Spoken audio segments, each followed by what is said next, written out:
ഭഗവതി വാടും വയമ്പുഴക്കാവ് പായൽ വേല വാരി ചുറ്റിയൊരാറാട്ടുകടവ് പാതിരാക്കി കുളക്കരയിൽ കേൾക്കാം നിത്യം കലയില്ലാത്തോരുടൽ കൊട്ടണ ചെണ്ടമേളം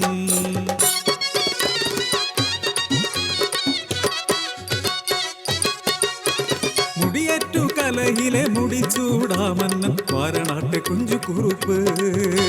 മുടിയേറ്റണ നിമിഷം തൊട്ടേ കുറുപ്പ് സാക്ഷാൽ ഭദ്രകാളി മരുമകൻ ശങ്കരമാരാര് പേരെടുത്ത ചെണ്ടക്കാരൻ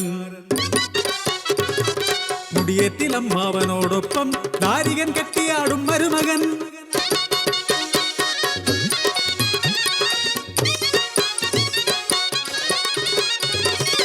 മരുമകനെ കൊണ്ട് ഓമനപുത്രിക്ക് ഉടമുറി നാടു കുറിച്ചു പത്താന്തരം തോറ്റ പെണ്ണിന്റെ ഉള്ളില് കാമൻ ജയിച്ചു ജയിച്ചു കേറി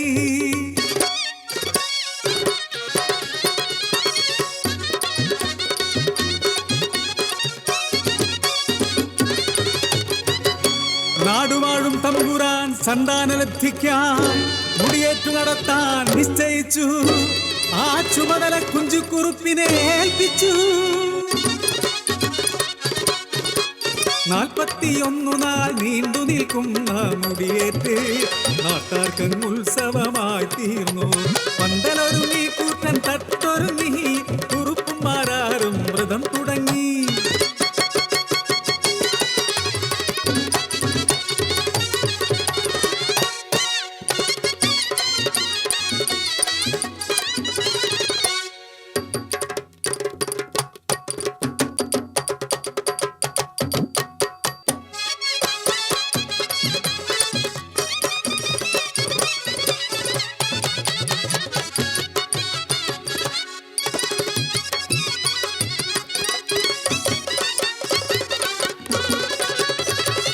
കലിയെ ആവാഹിച്ച്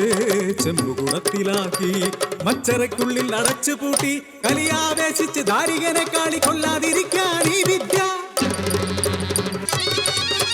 വയമ്പുഴക്കാവിലെ മുടിയേറ്റു കാണാൻ വടക്കുന്നും തെക്കുന്നും പുരുഷാരം 40 നാളും കളികേമമായി 41 നാൾ കളികാര്യമായി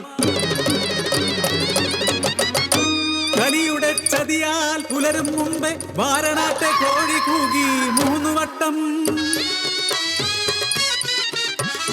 നേരം പുലർന്നെന്ന് ഓർത്ത്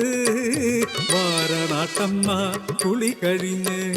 മച്ചറവാതിൽ തുറന്നു ചെമ്പുകുടം ഭേദിച്ച് പുറത്ത് ചാടി കലി ഒരു കാറ്റായ വയമ്പുഴക്കാവിലെത്തി കുറുപ്പിന്റെ ഉടലിൽ ആവേശിച്ചു കലി കയറിയ കാളി കുറുപ്പെന്ന കാളി എട്ടുദിക്കും കൊട്ടുമുച്ചത്തിലറി ഓർവിളിക്കും കാളിതൻ മുന്നിലെത്തിയ ദാരികനാ മരുമകന്റെ കണ്ടം നോക്കി പള്ളിവാളോങ്ങി പതിവില്ലാത്തൊരു ക്രൗര്യം കണ്ടു നടുങ്ങി ദാരിക വേഷം കെട്ടിയ മരുമകൻ കട്ടിൽമേൽ നിന്നും ചാടി ഇറങ്ങി അമ്പലക്കുളത്തിലേക്കു ചാടി ക്ഷേത്രക്കുളത്തിൽ ചാടി മുങ്ങി നീർന്ന കാളിയുടെ ഇടം കയ്യിൽ ചോരയൊലിക്കും ശിരസ് സ്വന്തം മരുമകന്റെ ശിരസ് പിന്നെയെന്നോ ക്ഷേത്രക്കുളത്തിൽ പൊങ്ങി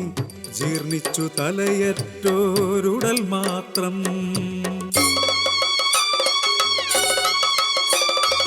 ആതിരാക്കാരോ കേട്ടുപോലും കുളക്കരയിലുയരുന്ന ചെണ്ടമേളം ആരൊക്കെയോ പിന്നെ കണ്ടുപോലും തലയറ്റൊരുടൽ കൊട്ടും ചെണ്ടമേളം അടങ്ങാത്ത കലിയുടെ കയ്യാൽ നശിച്ചൊരു കലയുടെ ഒടുങ്ങാത്ത ദാഹം കലയുടെ ഒടുങ്ങാത്ത ദാഹം കലയുടെ ഒടുങ്ങാത്ത ദാഹം